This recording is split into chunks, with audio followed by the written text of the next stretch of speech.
In an era where it feels like we know way too much about so many horror movies before they're even released, it's refreshing at times to just go into a film totally blind. Basically, rock up knowing only the cast, crew, maybe an extremely brief synopsis, and then simply enjoy the film for what it is. From creative takes on classic horror subgenres, to those that totally turn the entire genre upside down, the following modern day films all benefit from their ability to truly catch an audience wildly off guard. So with that in mind, I'm Andrew from What Culture Horror, and here are 10 recent horror movies you should watch knowing nothing. Number 10. Strange Darling. Pretty much every review for JT Molnar's delirious horror thriller Strange Darling instructs you to just watch the damn thing without reading much about the actual plot. And they are absolutely correct.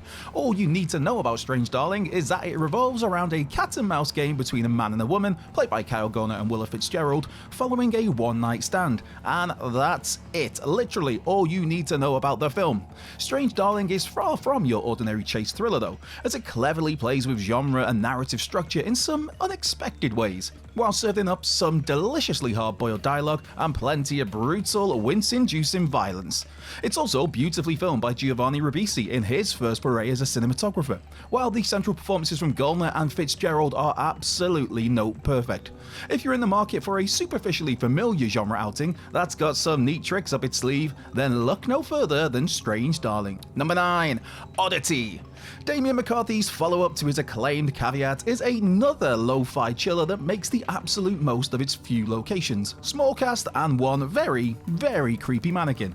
Even if the particulars of the narrative aren't hugely original, Odity is a testament to McCarthy's ability as a filmmaker to mine every last drop of tension possible from the familiar setup, aided of course by strong performances from Gwilym Lee, Carolyn Bracken, and Caroline Menton. McCarthy has a clear knack for getting under the audience's skin, such that even when the camera is still and things are dead silent, there's a profound air of dread so unease constantly lingering. As the internet has been breathlessly praising this one to the heavens as of late, make sure you see Odity before someone carelessly gives away its biggest moments. Needless to say, there's going to be a long line of horror fans chomping at the bit to see whatever Damien McCarthy cooks up next. Number 8. I Saw the TV Glow. I Saw the TV Glow is the Emma Stone-produced sophomore feature from filmmaker Jane Schoenbrunn, whose previous horror films We're All Going to the World's Fair is also one you should do your best to watch as blindly as possible. For I Saw the TV Glow, 90s kids will uniquely connect with Schoenbrunn's nostalgic window into a past that's not quite as innocent as it seems, delivering a truly original horror that benefits from its bewildering visual style and a pair of outstanding performances from Justice Smith and Bridget Lundy Payne. The beauty of I Saw the TV Glow is that its obtuseness makes it tough to spoil. It's a film primed to garner a multitude of responses from different types of viewers, and for adventurous genre fans, it's sure to leave them breathlessly excited by horror's possibilities. A tectonic step up from Schoenbrunn's lo-fi prior feature, this is confident, assured filmmaking with something to say about identity, and makes it near impossible not to be psyched for whatever the director produces next. Number 7. In a Violent Nature. The genius of the marketing for In a Violent Nature is that at a first glance it looks like the most generic, formulaic slasher movie, one plucked directly from the 80s, especially if you've only seen the poster or a few publicity stills.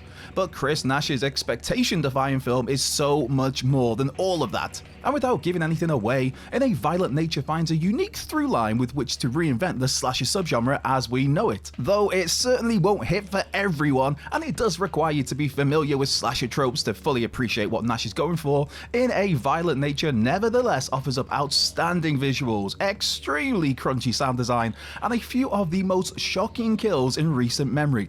It is, one way or another, one of the most original and surprising slasher movies ever made, and one that's done well enough that, as is tradition, a sequel is of course already in development.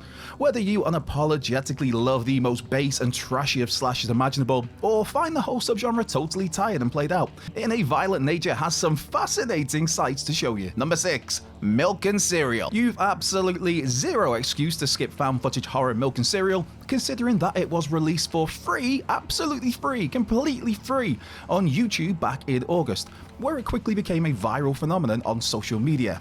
As writer, director, and star, YouTuber Cory Barker immediately proves himself a major talent in the impressively gut-wrenching film about the perils of stupid online prank culture. Yes, those sort of things. Clocking in at a drum-tight 62 minutes, Milk and Cereal isn't a second longer than it needs to be, doing just enough to build suspense before letting loose with, well, that would be telling. Even if you feel like found footage is totally played out by now, Barker proves there's still room for creative filmmakers to do something interesting, unsettling, and entertaining with that format. Needless to say, given the film's success and acclaim online, it's likely just a matter of time before Hollywood starts knocking on Cory Barker's door. Number 5. Late Night with the Devil. If you like possession movies and you're a fan of the cult classic 1992 horror mockumentary Ghostwatch, Late Night with the Devil basically feels like mandatory viewing. David Dastmalchian, who has carved out quite the career for himself as a hugely talented character actor over the past 15 years, he takes center stage here in this stylistically incredible, brilliantly tricksy horror that takes some truly wild swings, and almost all of them proving to be massively successful swings. Given how audiences these days are trained to sniff out faux period fodder, it's nothing short of miraculous how well Late Night with the Devil passes as a project truly ripped straight out of the 1970s. It's tough to say much more than that without nodding towards the surprises this utter delight has in store, but as a film that peers back at the past of both the genre and society, all while doing some wonderfully bold and inventive things, Late Night with the Devil is an absolutely rousing success. Number 4. Hostile Dimensions. There's plenty of low-budget horror content chucked onto streaming platforms every single week, but here's a cheap-as-chips genre romp made with real creativity and invention, something which sadly tends to be lacking in so many other such films. Graham Hughes' Hostile Dimensions is a bold take on the found footage genre, which takes one of the more played-out concepts of contemporary filmmaking, one you can probably guess from its title, and gives it an incredibly welcome DIY makeover. At just 80 minutes in length, Hughes' film wastes no time at all in milking its creative concept for every single drop, all while stretching its scant price tag to near snapping point. Let's just say one thing here without spoiling the movie's many surprises: surely no other film in history has had more in common with Monsters Inc. than this. Seriously. Yet again, it's a film that confirms inventive ideas will always triumph over big budgets. More of this, please. Number 3. When Evil Lurks. Just when you thought the Exorcism movie had nothing left to offer, along comes Argentine horror When Evil Lurks to make guff like The Exorcist Believer look like, well, guff like The Exorcist Believer. Director Demian Brugner does a stunning job here of fusing intense disquiet with brutality and surprisingly rich thematic concerns, all inside of a balanced, well-acted package that's incredibly tough to shake. This isn't your bump-in-the-night rollercoaster ride of a horror movie. Oh no, it's grim, nasty, and a major breath of fresh air for the subgenre. Ezequiel Rodriguez gives an outstanding performance in the lead role, and the impressively revolting practical gore effects will rattle around in your brain for a long old time after finishing watching. For anyone craving a truly mean, uncompromising horror that holds nothing back, When Evil Lurks has more than got you covered. Just make sure you've got something fun and frothy to watch afterwards as a palate cleanser. Number 2. The Substance. It was impossible to ignore the marketing buzz around The Substance being the most insane horror film of the year. But for once, that's not just dull film festival hyperbole. The Substance really is that wild. This feminist body horror romp is a sandblaster to the face for anyone tired of the by-the-numbers genre fare. A daring, provocative, visually stunning, and brilliantly acted offering that's clearly taken some serious influence from peak-era David Cronenberg.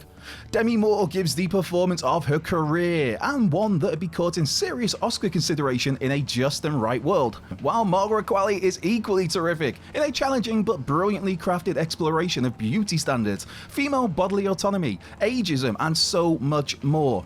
For anyone complaining about a lack of originality in the film industry, you owe it to yourself to throw your support this way, and you can have the definitive experience by reading not a word more about the shocks and surprises The Substance has in store for you. Number 1. Skinnamarink. The best way to describe Kyle Edward Ball's Skinnamarink without giving away anything is probably just to call it experimental. Yeah, we'll go with experimental. Now, in fairness, this is possibly the most not-for-everyone horror film ever made, and that's clearly very much by design, with Ball delivering an eerie mood piece that's less concerned with technical polish and an easily understood narrative. It is, however, an unforgettable vibes movie, and one of the most unique, distinctive horrors of the past decade. A bold attempt to do something different different, which, depending on who you ask, is either a mesmerizing success or hypnotically dull. But for horror fans who pride themselves on exploring all corners of the genre, Skinnamarink is absolutely appointment viewing, as antithetical to glossy studio horrors as it's possible to get. Despite its polarizing nature, the Skinnamarink grossed over $2 million theatrically against a mere $15,000 budget is hugely encouraging for the genre's health.